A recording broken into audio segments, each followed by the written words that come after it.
आप में से कुछ लोगों को यह बात बुरी लग सकती है, लेकिन इससे सच नहीं बदलेगा। हम और आप चाहे जितनी आलोचना कर लें, लेकिन फॉरेन पॉलिसी कैसे हैंडल की जाती है, विदेश नीति कैसे हैंडल की जाती है, यह मोदी को पाकिस्तान से सीखना चाहिए। या कहें कि अंतर्राष्ट्रीय मोर्चे पर पाकिस्तान ने मोदी प्रशासन का बाजा बजा दिया है, तो गलत नहीं होगा। बात करेंगे, भारत अपने फाइटर एयरक्राफ्ट के लिए जो इंजन्स चाहिए वो उसका डील फ्रांस के साफरान कंपनी है उसके साथ करेगा।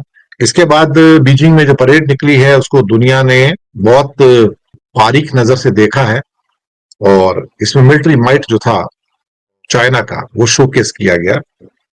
पूरी दुनिया का मीडिया का जमावड़ा वहां पर देखने को मिला है। नेटो के बॉर्डर पर यानी कि रशिया के बॉर्डर पर टेंशन है और नेटो के प्लेन्स पोलैंड में और काफी देशों में बॉर्डर पे उड़ रहे हैं। चीन और अमेरिका के राष्ट्रपति असीम मुनीर से सीधे क्यों मिलना चाहते हैं?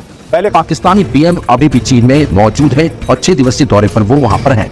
लेकिन इसी बीच पाक आर्मी चीफ आसिम मुनीर भी चीन पहुंच गए हैं। खबर थी कि शहबाज शरीफ अकेले ही विक्ट्री डे परेड में शामिल होंगे, लेकिन अब इस परेड में असीम मुनीर पाकिस्तान का प्रतिनिधित्व करेगा। सिर्फ बीजिंग में चीन के राष्ट्रपति शी जिनपिंग और पाकिस्तान के प्रधानमंत्री शहबाज शरीफ के बीच द्विपक्षीय वार्ता हुई है और दोनों नेताओं ने एक दूसरे की तारीफ में खूब कसीदे पढ़े हैं। अगर आप इस तस्वीर को देखेंगे तो इसमें राष्ट्रपति शी जिनपिंग के साथ Shehbaz Sharif, army chief general Asim Munir और पाकिस्तान के विदेश मंत्री इशाक डार। हम लगातार आपसे ये बता रहे हैं, बात कह रहे हैं कि भारत चीन हमारा सच्चा दोस्त कभी नहीं हो सकता और ये तस्वीरें इसका सबूत है। वहां पर दिखाती हूं कि आखिर चाइना और पाकिस्तान के बीच क्या खिचड़ी पक रही है, जिसकी तो चाहे चीन हो या अमेरिका हो, असीम मुनीर हर जगह है।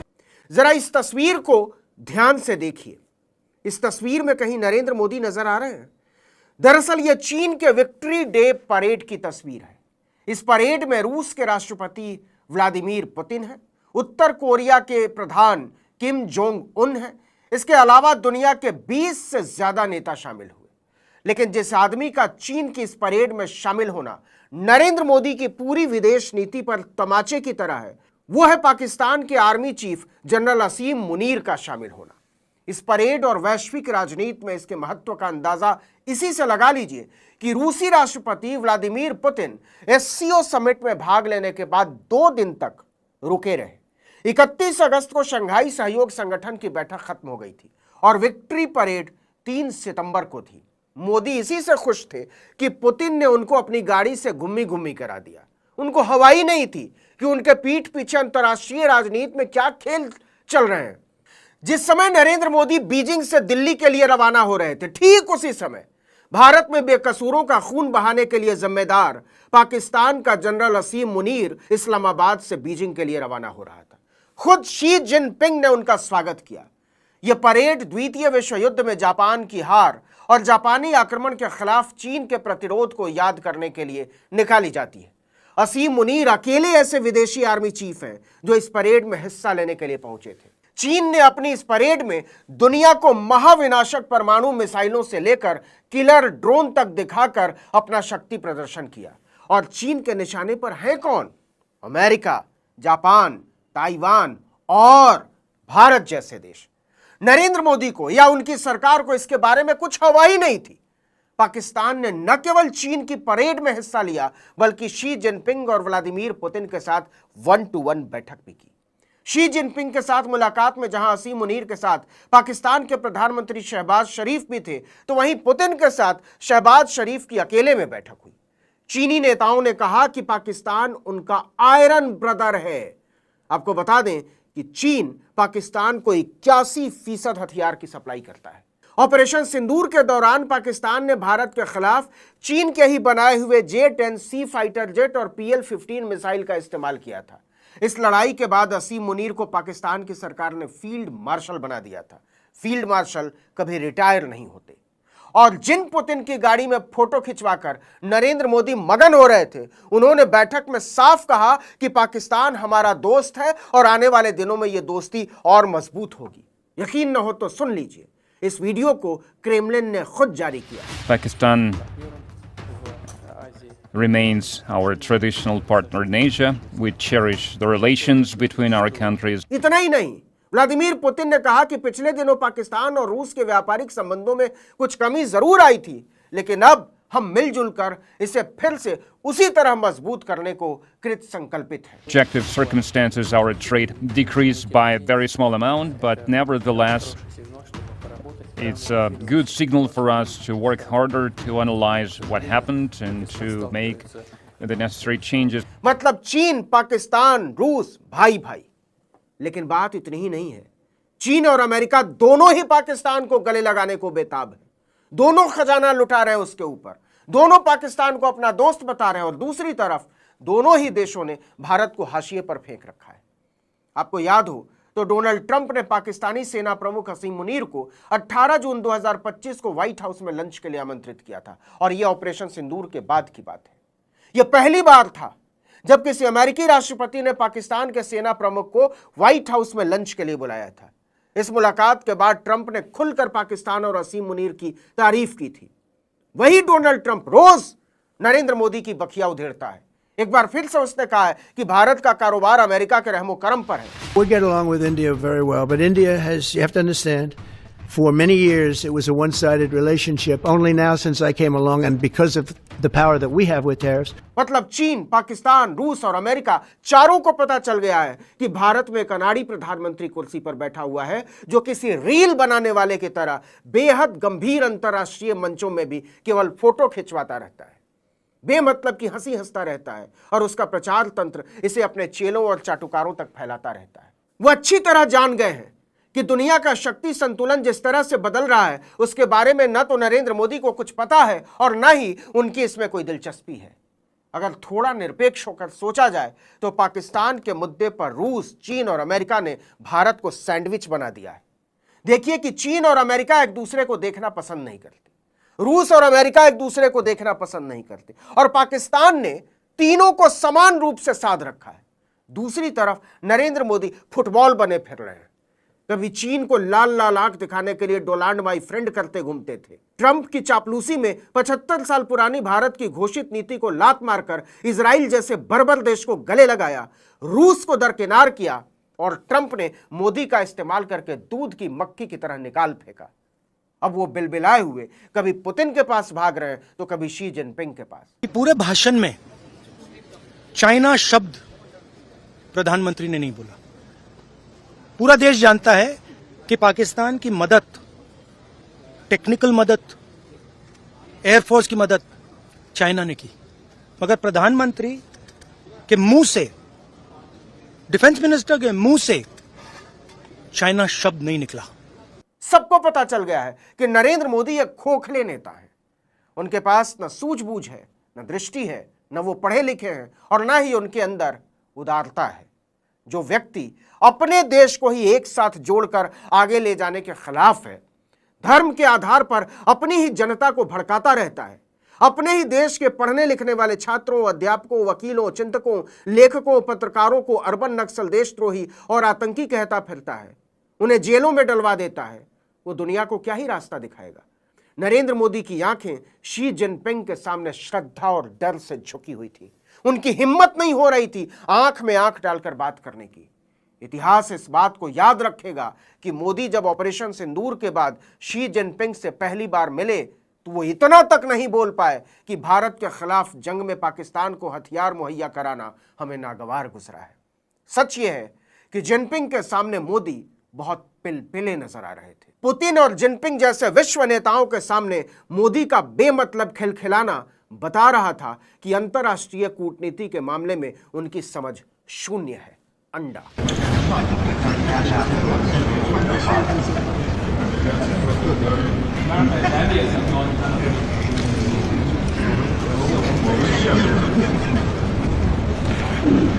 इसके बाद पाकिस्तान के प्रधानमंत्री और आर्मी चीफ का बीजिंग में स्वागत बताता है कि मोदी कुछ भी संभाल नहीं पा रहे हैं।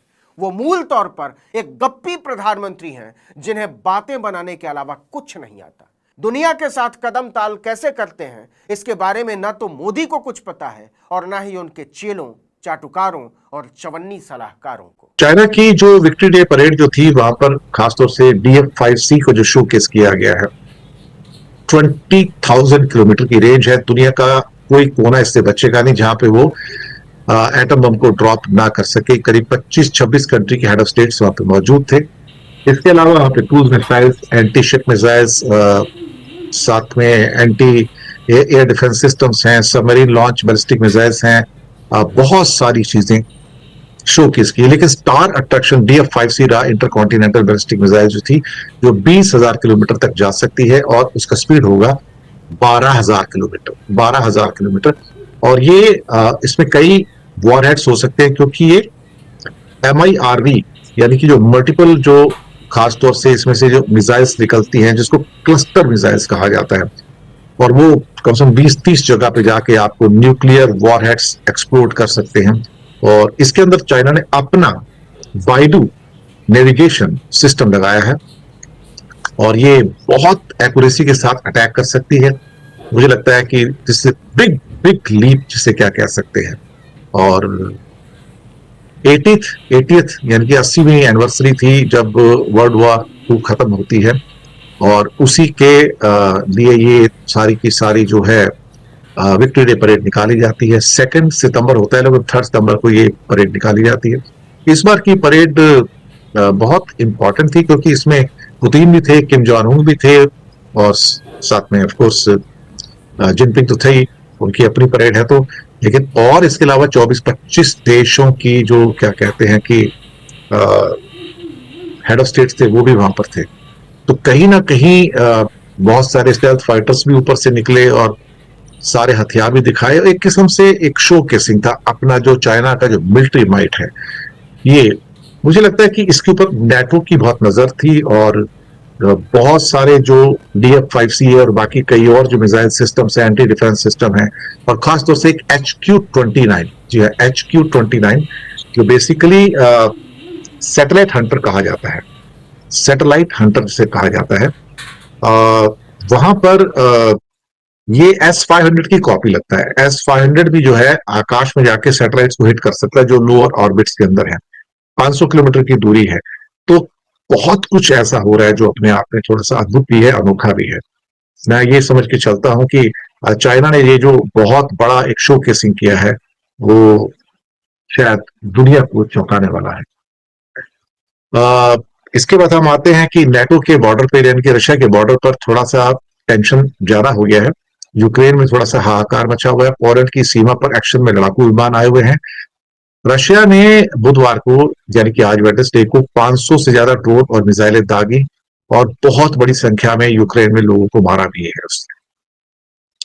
अब उसमें कई तो डकॉय जो ड्रोन्स होते हैं वो भी थे, 24 मिसाइल्स भी थी। कुल मिला के उन्होंने बताया कि 502 जो थे ये पूरे के पूरे जो थे ये ड्रोन्स और मिसाइल्स दागी गई है, और कई जो सिटीज हैं वहां पर इसको हिट किया, काफी तबाही हुई है। और 15 रूसी ड्रोन ने तो एक ही शहर पर हमला किया, और जो कि पोलिश यानी कि पोलैंड की बॉर्डर से सिर्फ 40 माइल्स दूर है, और वहां पे कुछ जो इंस्टॉलेशन थी वो काफी हद तक डैमेज हुई हैं, और जो सिविक इंफ्रास्ट्रक्चर है शहरों के उसको भी काफी नुकसान हुआ है। पोलैंड में हाई अलर्ट है। रशिया के विमान जो है बिल्कुल पोलैंड के बॉर्डर के आसपास जो है वहां पे गश्त लगा रहे हैं। साथ में नेटो के विमान भी पोलैंड के साइड में वहां गश्त लगा रहे हैं, और कहीं ना कहीं ऐसा लगता है कि जैसे दोनों ही आमने सामने आके एक जैसे वॉर करने के लेवल पर आ गए हैं। चीजें ऐसा लगता है कि हाथ से बाहर जाती हुई नजर आ रही है। इसके बाद आते हैं, ट्रंप साहब ने फिर से अटैक किया है। हार्ले डेविडसन का फिर से नाम लिया, पहले बहुत लिया करते थे, और भारत पर फिर से निशाना साधा है। छोड़ेंगे नहीं वो। और डेली जो अटैक है पीटर नवारो के हैं, ट्रंप के हैं, और कहते हैं कि हार्ले डेविडसन पे आप कितना ज्यादा टैक्स लगाते हो, 200%। और ये पिछली बार भी जब वो प्रेसिडेंट थे लास्ट टाइम, तभी कहते थे कि हम भारत में कुछ नहीं भेज पाते, वो 100-200% के टैक्सेस हमारे सामान पे लगाते हैं। लेकिन हार्ले डेविडसन का जो विवाद है, जो डिस्प्यूट है, वो काफी पुराना है, और दुनिया की जानी मानी बाइक है, काफी महंगी है, 15-20 लाख रुपए की बाइक आती है, और उस पर 100%, 150%, 200% की ड्यूटी जो थी इंडिया लगाता था। अभी कम करके कुछ 50-40% किया है, उसके बावजूद भी काफी है। अमेरिका उससे भी खुश नहीं है। तो कहीं ना कहीं मुझे ऐसा लगता है कि अमेरिका अभी इंडिया को फिलहाल कोई कंसेशन नहीं देगा, और मैं एक एक करके इंडस्ट्रीज को भी उठा रहा हूँ, जिसके बारे में बात भी कर रहा हूँ कि वहां बर्बादी किस लेवल की है। मैंने एक ससुन डॉक का एक एग्जांपल दिया था मुंबई में, जो कि जहां मेरा जाना पहचाना एरिया है वो, वहां पर करीब 12,000 मछुआरे हैं जो डेली श्रिम्प को क्लीन करके वहां एक्सपोर्ट किया जाता है कंपनीज के द्वारा। 1 करोड़ का एक्सपोर्ट पर डे यूएस को है और पूरा स्टॉप हो गया है। गुजरात के अंदर मोरबी नाम की एक जगह है जहां पे एक ब्रिज भी गिरा था, आपको मालूम, कई लोगों की मौत हो गई थी मोरबी नदी में गिर के। मोरबी पहले वहां पे घड़ियां वगैरह बहुत बनती थी, आजकल वह सेरेमिक जो है, सबसे ज्यादा सेरेमिक टाइल्स वहां बनती है इंडिया की, मोरबी में, और 5 लाख लोग उसमें काम करते हैं और 80% जो माल तैयार होता था वो अमेरिका जाता है, पूरा स्टॉप हो गया, 100% स्टॉप है। 5 लाख की नौकरी गई तेल लेने, खत्म। मैं एक एक करके केसेस निकाल के आपको बता रहा हूं कि क्या बुरे हाल है। सरकार बात नहीं करना चाहती इनके बारे में, सरकार समझती है कि चुनौती हम निपट लेंगे, कुछ बहुत ज्यादा खास बात नहीं है। गरीब आदमी है ना, गरीब की कौन सुनता है। हालात जब खराब होते हैं दुनिया के अंदर, आपको लगता है कि वॉर अभी और होने जा रही है, यूक्रेन की वॉर रुकने वाली नहीं है, तो असुरक्षा बढ़ रही है, इनसिक्योरिटी बढ़ रही है। जब इनसिक्योरिटी बढ़ रही है तो एक ही चीज होगी, सोना बढ़ेगा। जब भी इनसिक्योरिटी होती है लोग सोना खरीदते हैं। 1,07,000 ऑल टाइम बेस्ट रिकॉर्ड हो गया। पिछले साल सोना 70,000 रुपए के रेट पे था, अब 1,07,000 10 ग्राम पे रेट है इंडियन रूपी के अंदर। 50% का इंक्रीज फायदा अगर किसी एक चीज में किसी ने दिया है, अगर किसी ने 70,000 में गोल्ड खरीदा पिछले साल इसी महीने में और अब 1,07,000 है, 50% का फायदा हुआ है, 50% का। चीनी परेड में खतरनाक हथियार देखकर भारत के साथ नीटू भी खौफजदा। मोदी जी अब पाकिस्तान से पंगा ना लेना। भारतीय तजिया नगार की वार्निंग, अगर कुछ सीखना है तो पाकिस्तान से सीखो। आसिम मुनीर के साथ चीनी सदर की लंबी मीटिंग, भारत में चीखो पुकार जारी। आज के लिए इतना। मजीद अगर इस तरह की रिएक्शन वीडियो देखनी है तो हमारे चैनल आदि न्यूज़ को सब्सक्राइब कर लें। वीडियो पसंद आई तो वीडियो को लाइक और दोस्तों के साथ शेयर ज़रूर कर लीजिएगा।